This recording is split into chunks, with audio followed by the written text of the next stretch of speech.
Welcome to the WebMD Health Discovered podcast. I'm Dr. Neha Bhatak, WebMD's Chief Physician Editor for Health and Lifestyle Medicine. Today, we're exploring the best ways to keep our shopping carts safe and reduce the pesticides on the produce that we're eating. We'll discuss how testing is done, why some fruits and vegetables are always high on the Environmental Working Group's annual shopper's guide, what makes something part of the Dirty Dozen or the Clean 15, and the confusion around swapping chemicals that might be new but not necessarily harmless. We'll translate all of that data into practical, budget-friendly strategies and help you decipher what organic labels actually mean and when it makes sense to splurge on organic produce versus when you can stick to just conventional produce. If you've ever had questions or concerns about what you're feeding yourself and your family, this is the episode for you. First, let me introduce my guest, Dr. Alexis Tempkin. Alexis is a PhD that supports EWG's consumer databases, policy, and research in the areas of personal care and cleaning products, pesticides, and tap water. She began her research career at Columbia University Medical Center, working as a lab technician studying the molecular mechanisms responsible for environmental influence on gene regulation. As a doctoral student at the Medical University of South Carolina, she studied how exposure to environmental chemicals during development can influence adult obesity and metabolic syndrome. Welcome to the WebMD Health Discovered podcast. Thanks so much for having me. So, before we jump into our conversation today, and I will tell you I am an avid follower of EWG's work, I'd love to ask about your own health discovery working with the Environmental Working Group and what led you to the work that you're doing. Yeah, so when I was in graduate school, actually, I was in a program in a lab that was really invested in studying how exposure to environmental chemicals, particularly during development, so thinking about pregnancy or early life, like childhood, how that could influence, disease states or health outcomes later in life. And I was actually at that time studying a chemical that I didn't really know a lot about, and there weren't a lot of great resources in terms of where this chemical might be found. It happened to be a chemical that was used during the Deepwater Horizon oil spill cleanup. So that was sort of my research focus, but it was a chemical that was used in a lot of other products. And actually, the Environmental Working Group's database was sort of one of the best sources of just understanding where we find different chemicals in our life, particularly in cosmetics products or cleaning products. So that was sort of how I became familiar with the Environmental Working Group. And I thought I really wanted to transition my research from in the lab to something that might be more useful in terms of translation from what I was learning about how chemicals can impact health to the general public. So that's sort of how I got here. And now I work on a variety of different things that are all related to exposure to chemicals and health outcomes. That's really helpful. So, that gives us a little bit of a background on what the Environmental Working Group is trying to do. Can you help us understand a little bit about the Shopper's Guide to Pesticides in Produce? Why was that particular product created? Yeah, so the larger sort of EWG work is really centered around different tools that consumers can use to help reduce exposures to different sources of environmental chemicals, right? And so that covers cosmetics, cleaning products, as well as tap water. But pesticides is something that the group really has been working on for a long time. And a lot of that work in terms of consumer education or consumer tools centered around pesticide exposure reduction is the Shopper's Guide to Pesticides in Produce. And so this is a pretty much an annual report that has been released by the organization since starting in 2004. So it's been quite a long time. And a lot of the emphasis, or I think initial reasoning for why they put the report together, was coming out of a lot of work in the mid 90s that was really starting to highlight some of the issues about pesticide exposure and health, particularly for infants and children. So there was a National Academies report in the early 90s that really highlighted the way pesticides are regulated are not necessarily considering what we know about children in terms of them being potentially more vulnerable or susceptible to certain health outcomes based on exposure to different chemicals. Didn't necessarily consider unique dietary patterns of children. So there was this really foundational report that just highlighted concerns about pesticide exposure. And then similarly, there was some legislative action in the mid 90s that really tried to overhaul just the way that pesticides were regulated based on understanding that, for instance, chemicals might impact the endocrine system and impact sort of health outcomes associated with hormone functions, and that those weren't really considered in current regulatory status. So this came out of that as a way to help people reduce pesticide exposure. And what it is a list of 47 fruits and vegetables that are ranked based on their overall pesticide contamination. And that data actually comes from monitoring from the United States Department of Agriculture. So they release testing data every year based on samples of really thousands of fruits and vegetable samples covering hundreds of different pesticides. And then we analyze that data to sort of look at different rankings or indicators of pesticide exposure, like how often a pesticide is found, what that concentration is, what the toxicity might be, to develop this ranking scheme, which is the Dirty Dozen list that has the most fruits and vegetables with the most pesticide residues, and then the Clean 15 that has the most fruits and vegetables with the least amount of pesticide residues. And are these fruits and vegetables that are grown in the US?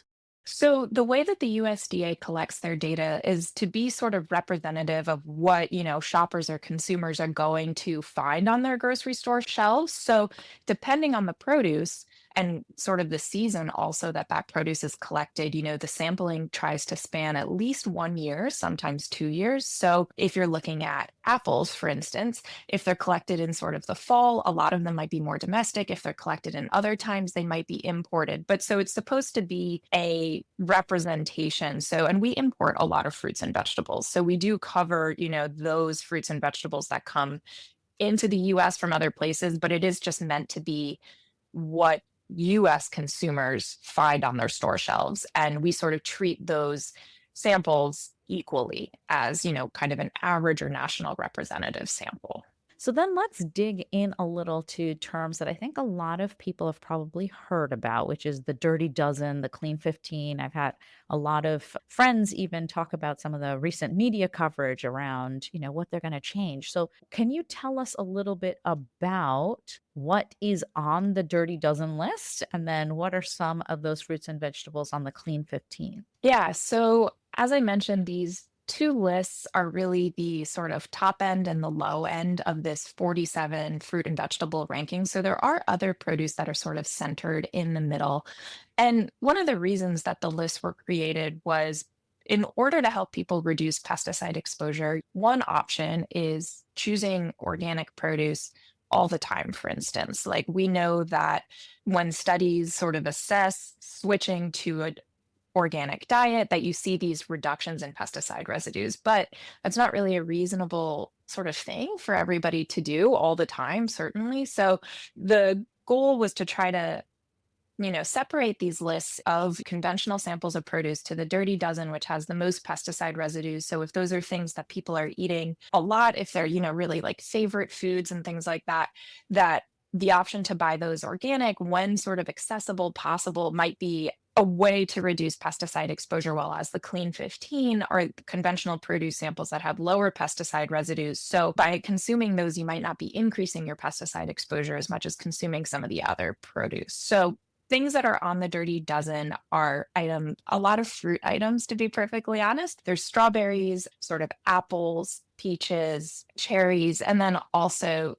leafy greens like spinach and kale and mustard greens. So items like that are things that you would find on the Dirty Dozen.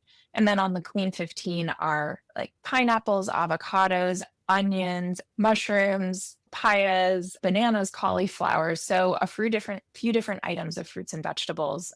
And we have sort of these guides listed on the website as well as sort of shoppers like PDFs that you can carry with you at the grocery store.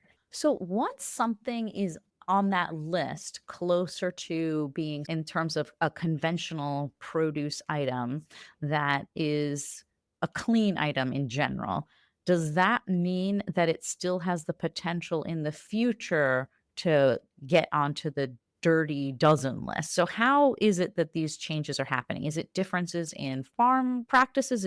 Is it just the way that this fruit or vegetable has to be harvested that makes it more high risk for having a lot of pesticide residue? Yeah, it's a great question. So there's probably a few reasons that sort of influence how things might shift on the list from year to year. I would say over time, there haven't been really large shifts in like the group of produce that sort of end up on the two lists. And I don't think anything has ever swapped, from like the dirty dozen to the clean 15 or clean 15 to the dirty dozen. They might move sort of to the middle of the list or something like that. And part of that is due actually just to data availability. So the USDA data is truly a really wonderful monitoring system. And it's some of the best data that we have about pesticides in food. But the way it's set up is, for instance, because they're collecting so many samples and doing so many analyses, sometimes the data is always about 2 years behind. So even the most recent data, those fruits and vegetables were collected in 2022, pretty much.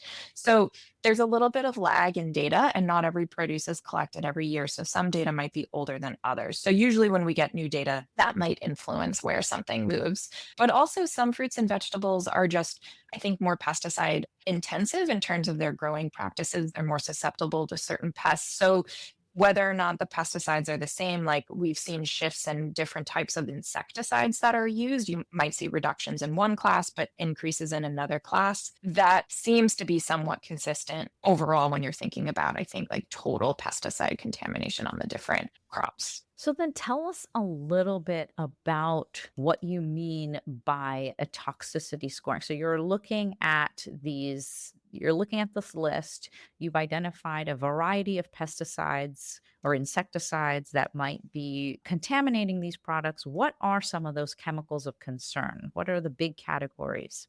Yeah, so really across, the fruits and vegetables sampled from the USDA that we looked at, and this covers about 53,000 samples of fruits and vegetables. I think about three-quarters of them have detectable residues in general. And if you look just at the dirty dozen, that's much closer to like 95% of those samples have any levels of pesticides detected.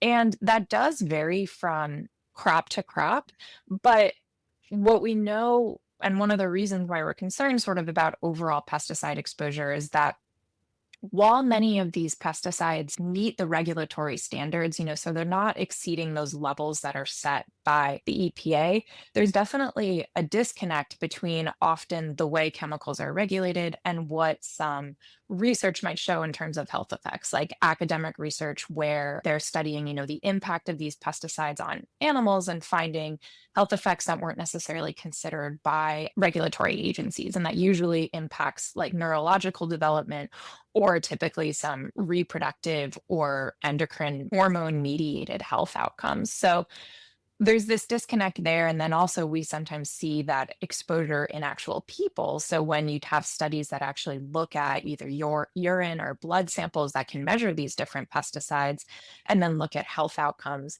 we see that those exposures, which are reflective of what the general population is exposed to, can be associated with health outcomes. And same, those typically are looking at harm to the nervous system, impacts on fertility, and maybe reproductive focus like preterm birth. So some of them are just more well studied than others. And that's definitely true for this class of insecticides like organophosphates. There's one chemical called chlorpyrifos, which was associated with reduced IQ and cognitive function in people, particularly when that exposure happened during pregnancy. And so that class in general is known, they're called organophosphates, are known to be harmful to the nervous system. And so a positive thing that we've seen is really reductions in those pesticides detected in foods compared to, maybe like the 90s or the early 2000s.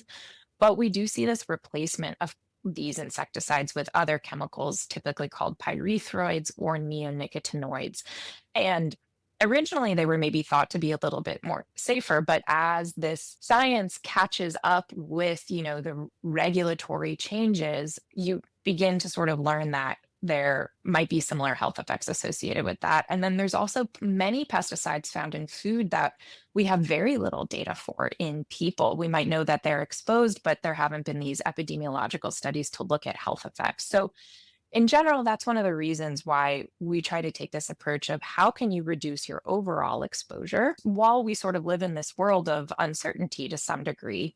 And then while also consuming lots of fruits and vegetables, because we do know that those are associated with health benefits, absolutely, and should be prioritized over diet and ultra processed foods. So, what if you do end up having to buy the conventional one that's on the Dirty Dozen? Are there best practices for washing that can help minimize your exposure?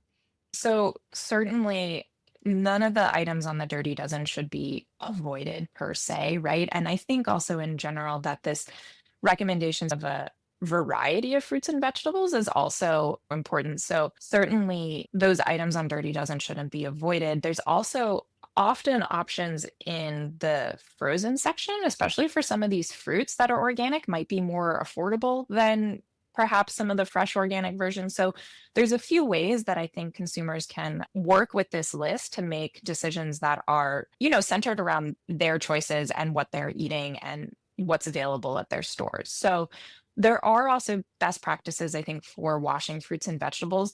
The first one being definitely wash your fruits and vegetables, right? I'd say washing fruits and vegetables is more important than thinking a lot about which method is going to be best or sort of stressing about that. So there are recommendations, from FDA and CDC that that's important for food safety and in terms of also reducing pesticide levels. So the USDA data is interesting in that they do wash produce. So some of the data we use is after produce has been washed. So that being said, it is important to wash produce because some of those levels might actually be higher if you don't. Typically, running underwater for I'd say about 15 to 20 seconds is a good recommendation. Some studies do show that sometimes adding baking soda or vinegar to a solution of water might be a little bit more effective, but you're definitely going to get just water alone is definitely probably going to get you that like a biggest reduction to begin with. So definitely wash your produce and then consume it as sort of the base advice, I would say. What are some of your best practices with different types of fruit? So I think those sturdier fruits, so certain like apples and things like that, I usually will like run underwater while also sort of scrubbing them or rubbing them and do that individually and try to do, the 15 to 20 seconds. I think this idea sort of came out around like COVID recommendations and washing hands that like singing a quick song like happy birthday or something like that helps you get to that time. You could also just count just to give it a good time. Berries are certainly a little harder. I do typically tend to do the running underwater, like in that case, and then try to dry them out on paper towels. I feel like with berries, drying is probably the important part because if there's a lot of residue or water left, they tend to mold or fall really quickly. Other people, I think, recommend soaking berries and things like that. I haven't necessarily tried that, but also, full disclosure, I am more of a vegetable consumer than a fruit eater. I don't have a big sweet tooth, but I know that kids love berries, so that it's always probably a journey in terms of how to get them prepared the best way. You kind of mentioned one pro earlier with regard to organophosphate based pesticides. So, the work that you're doing, the information that you're getting out there, how do you see practices changing? Are you encouraged by signs of change based on your work, the work of others, just more awareness about some of the health impacts of pesticides? So this is definitely a really great point. I think one of the things that's really important to mention is although we're talking about sort of a consumer guide or a consumer tool, that really this burden of food safety and safe pesticide use really should fall on regulatory agencies. And that also goes for, a lot of the different types of chemicals we might be exposed to. So there's certain personal behaviors and modifications you can make, but really this is something that the government should be regulating more stringently and also should be sort of on this burden of the people that are or companies that are manufacturing chemicals to really prove their safety. So we have seen some encouragement like yes, these organophosphates, for instance, chlorpyrifos was recently a lot of the levels in food were allowable levels in food were revoked due to starting to understand the known harms to children's developing brains. But we still see issues with how best available science is being applied within the regulatory space, and that children's health is not always necessarily considered. These studies in epidemiological cohorts, so looking at people, or even just academic studies that might show health effects at lower doses than what the regulatory agencies consider to be kind of allowable levels of exposure, just aren't given as much weight as maybe they should. So there's still lots of improvements to be made, I think, within the regulatory space, but there has been some work to get at least the most harmful pesticides off the market. The issue there is that the newer pesticides haven't been as well studied. So it's always a little bit of this catching up to once something has been approved and put on the market and then studied. That triggers for me another question around what people can do once they've brought some of these products into their home. So, skin versus non skinned fruits or vegetables. Is there a benefit? So, with bananas, we know you're going to peel them. Potatoes, we know that there's a lot of health benefits to eating the skin of potatoes. How do you think about skin on some of these fruits and vegetables? Yeah, so at least in the way that the USDA tests their fruits and vegetables, they peel, the inedible peel, something like on a banana or an avocado, the papaya. And some fruits and vegetables with those inedible peels do tend to end up on the clean 15. So that certainly could be one reason, right, why they might not have as many pesticides detected in, right, the edible portions of those fruits or vegetables. We know that a lot of items, like you mentioned, potatoes or apples, there's usually a lot of fiber, and some of the more beneficial nutrients are found in the peels.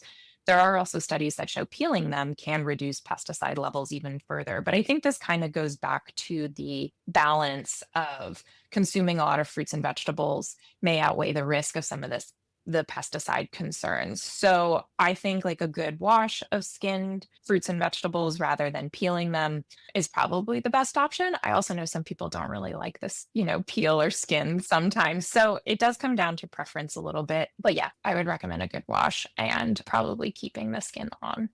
And then when it comes to cooking, does that change anything? So for potatoes, if you're baking an apple pie, when we think about it from an infectious disease standpoint, you think of, your cooking method. So cooking something is going to reduce the risk of having bacteria on something. So what do you know about what happens to pesticides through various cooking methods? Yeah, so there have definitely been some studies that have looked at this. Typically, you might see reductions in pesticides in items that are cooked.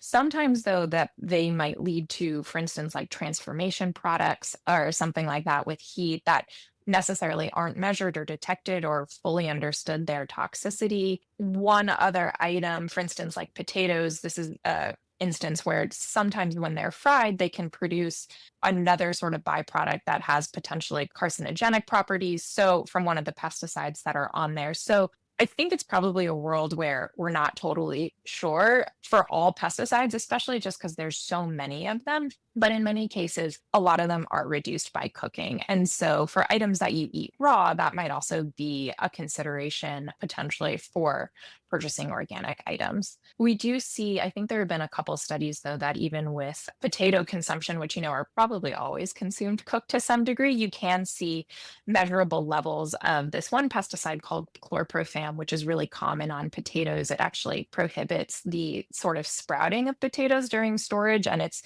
found in high concentrations on a lot of them. But there is correlations with levels of that pesticide detected in people and, whether or not they eat potatoes. So there's to say that it doesn't reduce exposure completely, I guess.